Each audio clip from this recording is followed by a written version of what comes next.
రైతు సోదరులందరికీ నమస్కారములు. ఈరోజు పాడి పశువుల్లో పాల ఉత్పత్తి మరియు నాణ్యతను ప్రభావితం చేసే అంశాల గురించి మనం తెలుసుకుందాం. ప్రస్తుతం పాల ఉత్పత్తిలో దేశంలో ఆంధ్రప్రదేశ్ రాష్ట్రం 4వ స్థానంలో ఉంది. జాతీయ సగటుకు మించి మన రాష్ట్రంలో రోజువారీ తలసరి పాల లభ్యత ఎక్కువగా ఉంది. కానీ ఈ రంగంలో మరింత అవకాశం, సామర్థ్యం ఉన్నప్పటికీ సరైన యాజమాన్య పద్ధతులు పాటించకపోవడం మరియు పాల యొక్క నాణ్యతను ఉత్పత్తి ప్రభావితం చేసే కారకాలపై సరైన అవగాహన లేకపోవడం వంటి కొన్ని అవరోధాలు పాడి పరిశ్రమ ఎదుగుదలకు ప్రతిబంధకాలుగా మారుతోంది.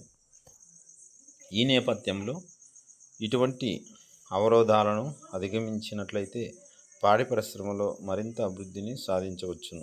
కావున ముఖ్యమైన ప్రతిబంధకాలైన యాజమాన్య పద్ధతులు మరియు పోషకాహార విలువలు వంటి కారకాల గురించి అవగాహన ప్రతి ఒక్క పాడి రైతు కూడా తెలుసుకోవాల్సిన అవసరం ఎంతైనా ఉంది.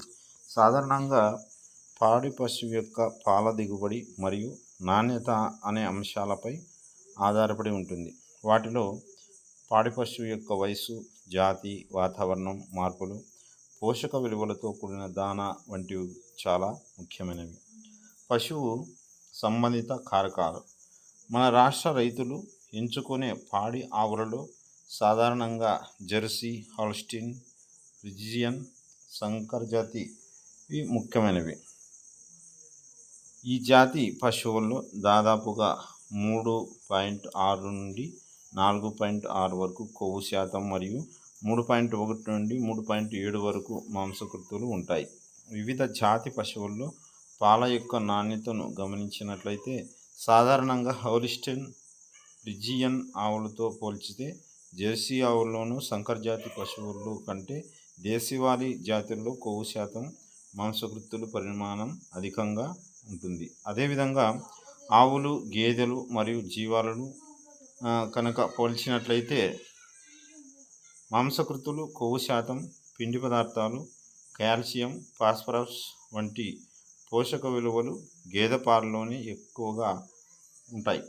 అంతేకాకుండా పాల యొక్క నాణ్యతను వివిధ దశలలో కనుక గమనించినట్లయితే పాలలోని కొవ్వు శాతం, మాంసకృతులు పరిమాణం ఆవు లేదా గేదె ఈనిన ప్రారంభంలో అధికంగాను, మధ్య దశలో తక్కువగాను ఉంటాయి. అదేవిధంగా పాల యొక్క దిగుబడి పెరిగిన దశలో వాటి సాంద్రత తగ్గుతుంది. కావున పాడి రైతులు పాల యొక్క పరిమాణం, నాణ్యత పెంచుటకై యాజమాన్య లేదా ఇతర మార్పులు అవలంబించినప్పుడు ఇటువంటి కారకాలను మదిలో ఉంచుకోవలను. వాతావరణ సంబంధిత కారకాలు. ముఖ్యంగా పాడి పశువు యొక్క పాల దిగుబడి వర్షాకాలం నుండి శీతాకాలం ప్రారంభం వరకు అధికంగాను, వేసవి కాలంలో తక్కువగాను ఉంటుంది. సాధారణంగా వేసవి కాలంలో ఎండ, వేడి, అధిక ఉష్ణోగ్రతలు, పశుగ్రాస కొరత వలన పాల యొక్క ఉత్పాదకతో పాటు నాణ్యత కూడా తగ్గిపోతుంది. అంతేకాకుండా ఉష్ణోగ్రతలు అధికమైన కొలది ఆవులు, గేదెలు దానా తినడం తగ్గించి నీళ్లను ఎక్కువగా తాగుతాయి. తద్వారా పాల ఉత్పత్తికి కావలసినటువంటి పోషక విలువల కొరత ఏర్పడి పాల దిగుబడితో పాటు నాణ్యత కూడా తగ్గిపోతుంది. కావున రైతులు వేసవి యొక్క తీవ్రతను తగ్గించుకొనుటకై తగిన యాజమాన్య పద్ధతులను అవలంబించుకోవాలి. నెక్స్ట్ వన్ వచ్చేసి పశువు ఆరోగ్య సంబంధిత కారకాలు. పాల నాణ్యతను ప్రభావితం చేయు ఆరోగ్య సంబంధిత కారకాలలో పొదుగువాపు వ్యాధి ముఖ్యమైనది. ఈ వ్యాధి వలన పశువులు ఆరోగ్య క్షీణతతో పాటు పాల దిగుబడి కూడా తగ్గుతుంది. ముఖ్యంగా పాలలోని కొవ్వు, మాంసకృతులు తగ్గి నీటి శాతం, లవణాలను పెరుగుతుంది. కావున పాడి రైతులు పాకలను మరియు పశువును పరిశుభ్రంగా ఉంచుట వలన ఈ వ్యాధి తీవ్రతను నిర్మూలించవచ్చు. పొదుగువాపు వ్యాధి సోకిన పశువును ఆదిలోనే గుర్తించి వైద్యం చేయించినచో వ్యాధిని పూర్తిగా నిర్మూలించుకోవచ్చు. లేనిచో పశువు పూర్తిగా నిరూపమానంగా మారడంతో పాటు పాలు ఇతర పశువులకు వ్యాధిని వ్యాప్తి దోహదపడుతుంది. సకాలంలో టీకాలు వేసి ఇతర వ్యాధుల వ్యాప్తి కూడా తగ్గించుకోవచ్చు. పాలు పితికే సమయం పైన పేర్కొనబడిన అంశాలతో పాటు పాలు పితుకు సమయం కూడా పాల నాణ్యతను ప్రభావితం చేస్తాయి. సాధారణంగా సాయంత్రం పితికే పాలల్లో మాంసకృతులు, కొవ్వు పరిమాణం ఉదయం పాల కంటే అధికంగా ఉంటుంది. నెక్స్ట్, పోషకాహార సంబంధిత కారకాలు. పాల యొక్క దిగుబడి, నాణ్యతను ప్రభావితం చేయు అంశాలలో పోషకాహార సంబంధిత కారకాలు చాలా ముఖ్యమైనవి. పశువులకు అందించే దానాలు పోషక విలువలు గనక అసంపూర్ణంగా ఉన్నట్లయితే పాలలోని కొవ్వు పరిమాణం దాదాపుగా 3% వరకు తగ్గుతుంది. అదేవిధంగా మాంసకృతుల పరిమాణంలో 0.7-1% వరకు తగ్గుతుంది. పశువు యొక్క దానాలు అధిక మొత్తంలో సమీకృత దానాన్ని కానీ, లేత దశలో ఉన్న పశుగ్రాసం కానీ, పరిమాణం మించి చిన్నగా కత్తిరించిన ఎండుగడ్డి కానీ, పీచు పదార్థం తక్కువగా ఉన్న దానా కానీ, అధిక ఉష్ణోగ్రత వద్ద తయారు చేసిన గుళికల దానా కానీ ఇవ్వడం వలన పాలలో కొవ్వు శాతం తగ్గిపోతుంది. కావున పాడి రైతులు పశువుల దానాలో తగినంత పీచు పదార్థం మరియు పిండి పదార్థం ఉండేలా చూసుకోవాలి. ఒకవేళ దానాలో అధికంగా పిండి పదార్థాలు ఉన్నట్లయితే పాల దిగుబడి కొద్దిగా పెరిగి పాల యొక్క కొవ్వు శాతం తగ్గిపోతుంది. కావున ఇటువంటి ప్రతిబంధకాలు అధిరోహించుటకు పశువులకు సంపూర్ణ సమీకృత ఆహారాన్ని అందించటం వలన సమస్యలను పూర్తిగా నివారించవచ్చును. సాధారణంగా సంపూర్ణ సమీకృత ఆహారంలో 50 కానీ 60% పీచు పదార్థం, 40-50% పిండి పదార్థాలు ఉండేలాగా జాగ్రత్త పడవలను.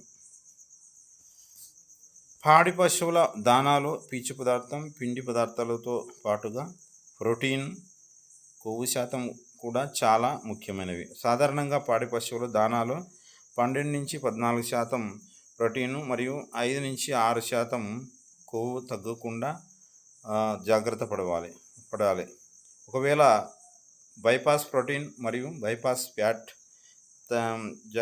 కనుక ఇవ్వదలిచినచో వాటిని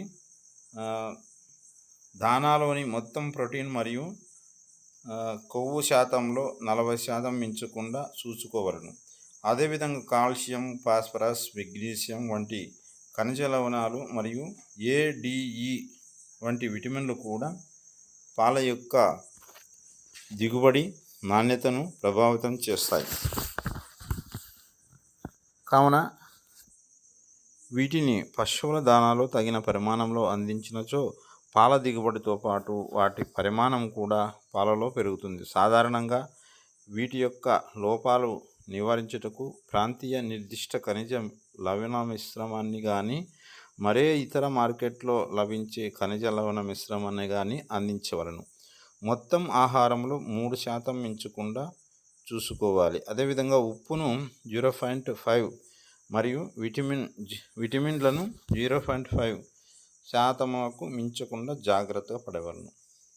అదేవిధంగా ఈ పాల యొక్క ఉత్పత్తి నాణ్యతను ప్రభావితం చేయు అంశాలను పరిగణించి వాటికి అనుగుణంగా ఉండే యాజమాన్య పద్ధతులను మరియు పశువు దానా తయారీ విధానాలను అలవర్చుకోవాలి. పశువుల దానాలో ముఖ్యంగా పీచు పదార్థం, ప్రోటీన్, కొవ్వు శాతం, ఖనిజ లవణాలు మరియు విటమిన్లు తగు పరిమాణంలో ఉండే విధంగా తగు సూచనలు పాటిస్తూ పాడి పశువు యొక్క ఆరోగ్య పరిరక్షణకు ముందు జాగ్రత్తలు తీసుకున్నట్లయితే పాడి రైతులు నాణ్యతతో కూడిన అధిక పాల దిగుబడిని పొంది మంచి లాభాలు ఆర్జించవచ్చు. ఈ విషయాన్ని సహాయ సంచాలకులు, ఉప సంచాలకుల వారి కార్యాలయం, విశాఖపట్నం డాక్టర్ మాదెన ప్రసాదరావు గారు మనకి తెలియజేస్తారు. ఇలాంటి మరిన్ని వీడియోల కోసం ఈ ఛానల్ని సబ్స్క్రైబ్ చేయండి, లైక్ చేయండి, మీ తోటి మిత్రులతో సబ్స్క్రైబ్ చేయించండి.